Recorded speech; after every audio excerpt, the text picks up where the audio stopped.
So today's question of the day is going to be the same as tomorrow's question of the day because I really want your input. You guys know that I have a line on QVC. These baskets are one of the things that is in that line, and I'm starting to work on my 2023 products. And of course there's certain constraints that we have because of shipping and materials and that kind of thing.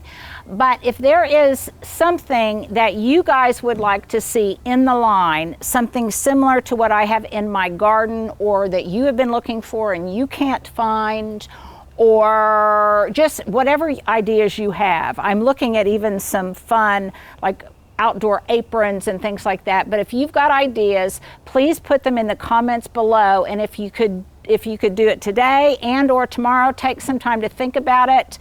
You can even email me with some of your ideas because I've got a meeting next week where we're going to be talking about this and kind of brainstorming. So I thought I would include you in that brainstorming. So that's my question of the day, very selfish motivation, but I would like your input on things that you might like to see in the garden as part of the Linda Vater Signature Garden Collection line. Thanks. Well, you guys caught me. I am clipping back some heucherellas that were at the bottom or at the base of this Utopia U. And it's all a part of my cleaning up, pruning back, pineapple basket turnover with pots, taking pots from other places, moving them here until I get it just the way I like it. Kind of a Goldilocks moment.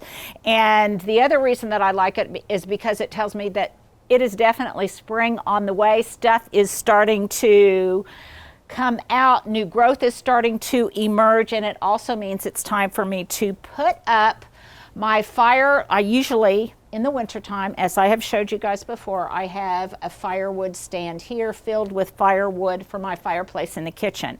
But it's really been too warm to have a fire for what, the last week, Stuart? Yeah, the last week. So I've moved it out of the way. We've used up that batch of firewood. From now on, I'll just get small amounts if we need it. And I'm replacing it by my 3-tiered plant stand where I keep my topiary. You can see here I've already got one section of it added. I need to add the other section here, and it fits perfectly in this space without feeling maybe too confined to get in and out of the door. So I'm going to be bringing out some of my myrtle topiaries. I've got a couple of my little olive trees, and they can't wait to get outside, you guys. They have been in all winter long. I've been clipping them. I've been babying them, and they really made it through the winter pretty well. But now they want to come outside, and I am ready for them to come outside. And Stuart, are you ready for some of my plants to come outside that we keep tripping over? Yep. Out in the studio when we're filming QVC stuff. So I'm going to do that. I have decided, I have several U's in pots up here, and I've decided that they are a little too flouncy. I kind of don't like the way they look. I want more structure. I liked it better the way I had it before. Isn't that always the case? We do something and then we like the way we had it before. So for example, these Utopia U's, these are Southern Living plants, and I'm going to transplant them. I'm not sure where exactly. They've got a little bit of winter burn on them from that last ice and cold, uncharacteristically cold spell that we had. So I'm going to plant those in the ground probably. And then Stuart, if you don't mind pointing over to that topiary pot right there that you helped me move from the front to the back, and that's an example of me kind of moving one pot, replacing it with another. And then I will do that quintessential thing, you guys, where you're just, it's like moving furniture till you get it just the way you want it. And sometimes I can spend an absolutely blissful morning doing that, and I'm going to be doing that this morning.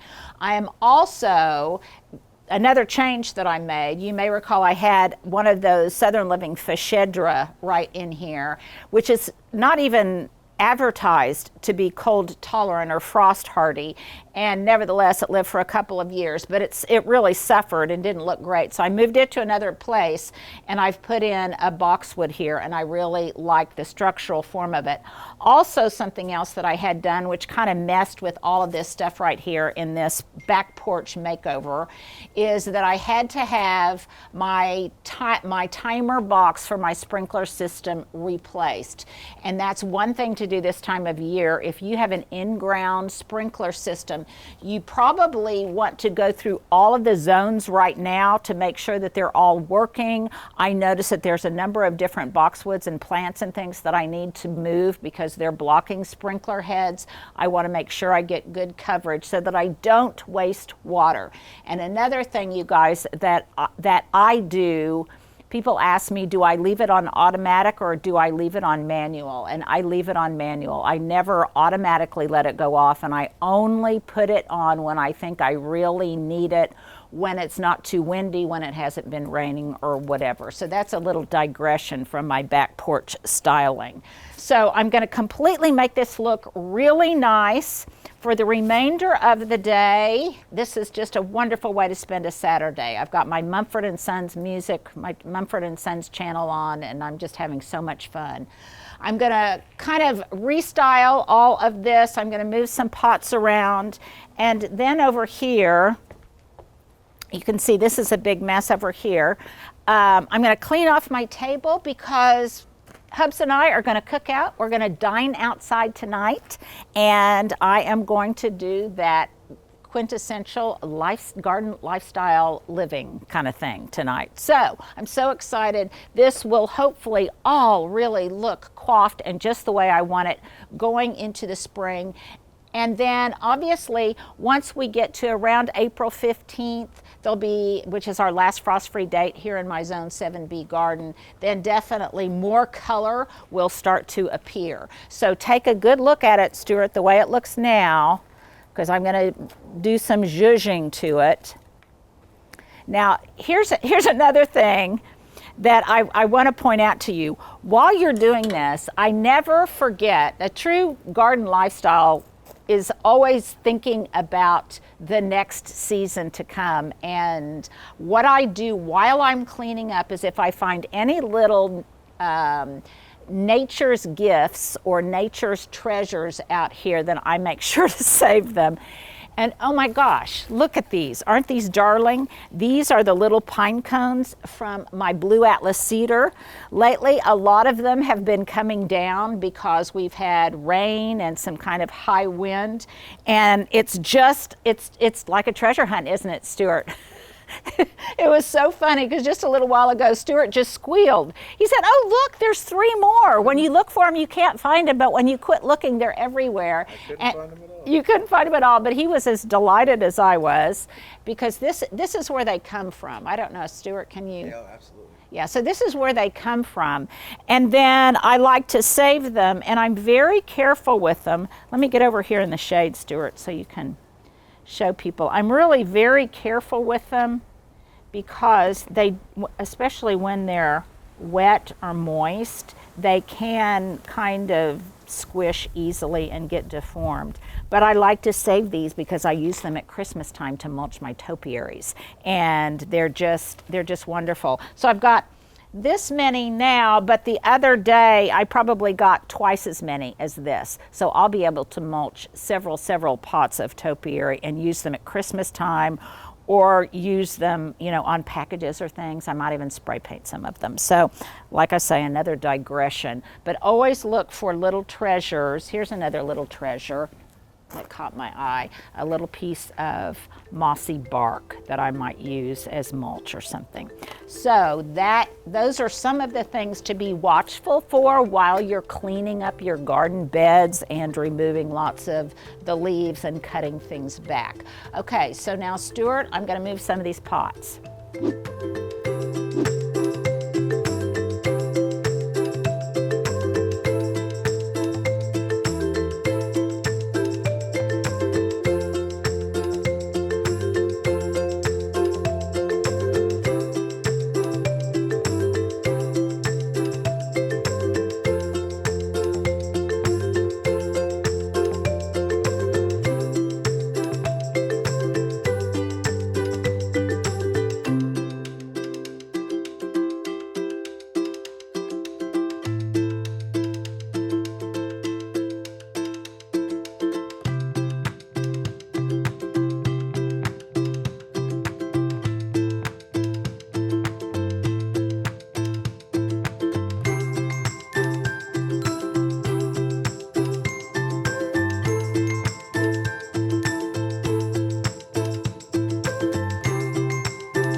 Well, I've got some final touches. One thing I'm gonna do is take a couple of ibuprofen.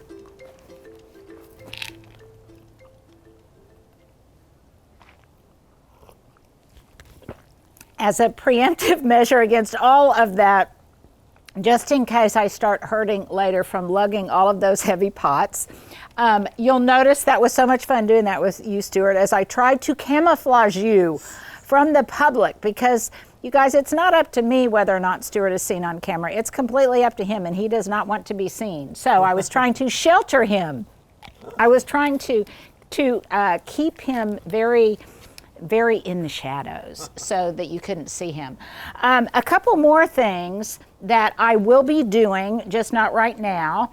This looks glaring white, my new time box for my irrigation system looks glaring white, and I will paint it this brown color along with its related cords and such, so that it will kind of just fade into the background.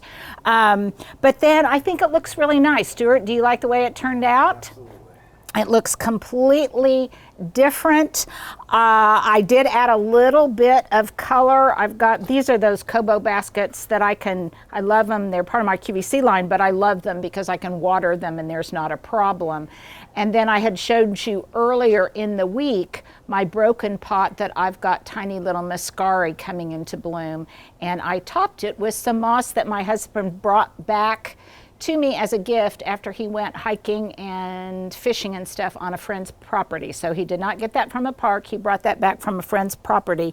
And then I think really my myrtle topiaries look pretty good for having been inside all winter. So I will continue to feed them and take care of them. Right now they're in the shade. This is largely a shaded area because they have moved from indoors out. As they get acclimated to being outdoors, I'll move them into a little bit more sunlight because they really like the strong sun. And by the way, this guy, this topiary right here, is the one that I clipped that I started, and it is on it was the candidate that I did for the Garden Gate magazine. I think it comes out in May, that I wrote on topiary. So that I have others that are still in the house that will come out, not necessarily on this display, but I like the way it looks a little bit better. It looks a little bit more kept to me, and it doesn't look so just kind of so tattered. And then the other thing that I'll do is, of course, feed all of these. I did spray all of my boxwood topiaries with top buxus earlier in the week, and I will continue to feed them, and this will continue really to get even more beautiful as new growth comes out on all of this boxwood and as I change out the seasonal color. So let me know if you guys approve. Stuart, thank you for helping me. That was a lot of fun, and I hope it was fun for you guys to watch as well. So you guys enjoy your Saturday, and we'll see you tomorrow. Well, I am all about being a farmer gardener today, I guess. So I've got my overalls back on that I had on last week, and I got these off of Amazon, and just ask me for the link if you want it, or if we remember, we will add it. My t-shirt is one of those I got, how many weeks ago was it, Stuart, that I said that I went to Old Navy and I got a bunch of graphic tees? This one says, treat her well. Does it say treat her well? Or treat her right. Treat her right, okay. Earth Day's coming up, so this seems appropriate. Let's see, my earrings. These are turquoise drops. Can you see them, Stuart? Yes, I can. Okay, I got these. These were a gift from my son, Jamer. He bought them for me in Taos, New Mexico. I think it was for my birthday. I've had them for years. I like them because they're lightweight, and I love anything turquoise. And my boots. These are, what boots are these? I can't remember. Let me see here. I should know this. Oh yeah, High C. In fact, I will show you. HISEA. They have great boots, you guys, at a wonderful price point. And actually, they asked me if I would showcase some of their other boots pretty soon, so I might. But I love these, and I've said many times the reason I love them is because I can take them off and put them on without even having to touch them. So with all of those to commend it, you would have thought I would have remembered the name of the brand. So there you go. There is my outfit of the day.